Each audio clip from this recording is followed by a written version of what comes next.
नमस्कार, आप देख रहे हैं प्राइम टीवी। मैं हूं आपके साथ आरती तिवारी। वक्त हो चुका है प्राइम उत्तर प्रदेश का। मिल्कीपुर विधानसभा का उपचुनाव बेहद ही दिलचस्प होता जा रहा है। जी हाँ, ये भाजपा और सपा के बीच सीधा मुकाबला यहां पर है और इस उपचुनाव में समाजवादी पार्टी और बीजेपी के भीतर आंतरिक कलह उभरने की उम्मीद जताई जा रही है। बीजेपी जहां एक तरफ अपने बगावती नेताओं को मनाने में जुट गई है, तो वहीं सपा के बागी नेता ने अजीत प्रसाद की मुश्किलें बढ़ा दी हैं।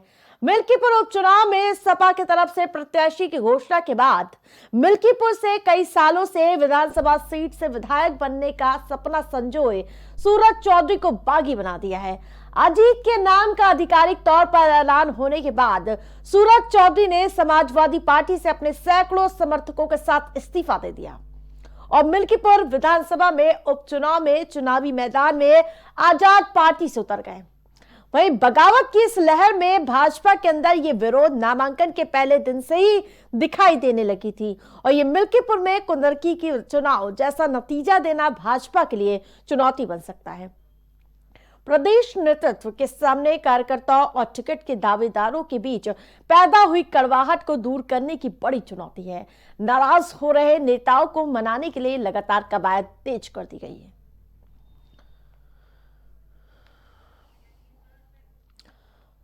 तो वही बगावती सुर अख्तियार करते नेता और एक तरफ मिल्कीपुर चुनाव की होड़ कहीं ना कहीं पार्टियों की मुश्किलें बढ़ा रही हैं। जहां समाजवादी पार्टी की मुश्किलें पहले से बढ़ी हुई नजर आ रही, लेकिन कुंदरकी सीट जो भारतीय जनता पार्टी ने जीत का इतिहास रचा है और जिसके बाद माना जा रहा था कि मिल्कीपुर सीट पर भी वही दमखम बिखेरेगी भारतीय जनता पार्टी, लेकिन जो बगावत की लहर देखने को मिल रही है भाजपा के अंदर, ये विरोध नामांकन के पहले दिन से ही दिखाई देने लगी थी और ये मिल्कीपुर से कुंदरकी चुनाव जैसा नतीजा देना अब भाजपा के लिए चुनौती बनता हुआ नजर आ रहा। प्रदेश नेतृत्व के सामने कार्यकर्ताओं और टिकट के दावेदारों के बीच पैदा हुई कड़वाहट को दूर करने की अब बड़ी चुनौती हो गई है।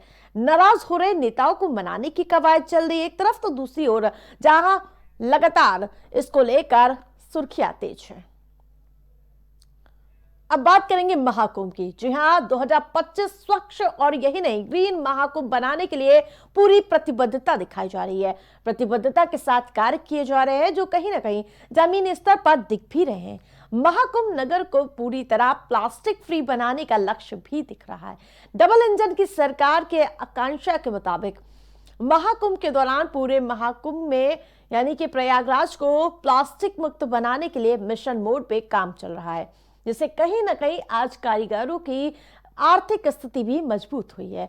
आपको बता दें कि महाकुंभ में सिंगल यूज प्लास्टिक को पूरी तरह से बैन करने के साथ ही प्राकृतिक उत्पाद दोनों यानी कि प्राकृतिक उत्पाद वाला दोना, पत्तल, कुल्हड़ और यही नहीं जूट और कपड़े के थैलों के प्रयोग को बढ़ावा दिया जा रहा है।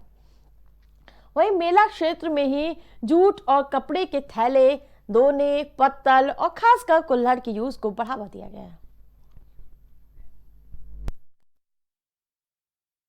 ये तो महाकुंभ में जो स्वच्छता का वो है चल रहा है, इससे हमारा लोग को बहुत फायदा हुआ। प्लास्टिक फ्री जो बर्तन है वो सब बंद हो गए हैं, जैसे ग्लास है वो सब। तो अब हम लोगों को प्रधानमंत्री योजना की वजह से और भी रोजगार मिल रहे हैं और इससे भी प्रधानमंत्री की वजह से जो है योगी जी की वजह से सब यहाँ पे जो बहुत अच्छा है, हमारा लोग रोजगार चल रहा है इस समय और आर्डर भी आ रहे हैं। अभी कुंभ मेले में भी 20-25 हज़ार का आर्डर आया है कुल्हड़ का, चाय वाला कुल्हड़ है वो है, सब आ रहा है बाबा जी लोग की तरफ से आ रहा है।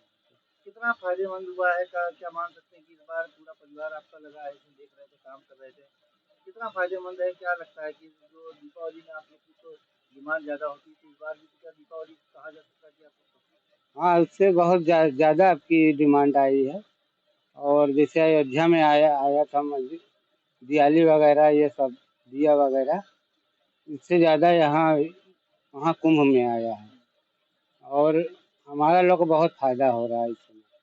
प्रधानमंत्री योजना के अंतर्गत हम लोगों को जो है बहुत फायदा हुआ है, रोजगार मिले हैं, हम लोग पूरे परिवार लगे हुए।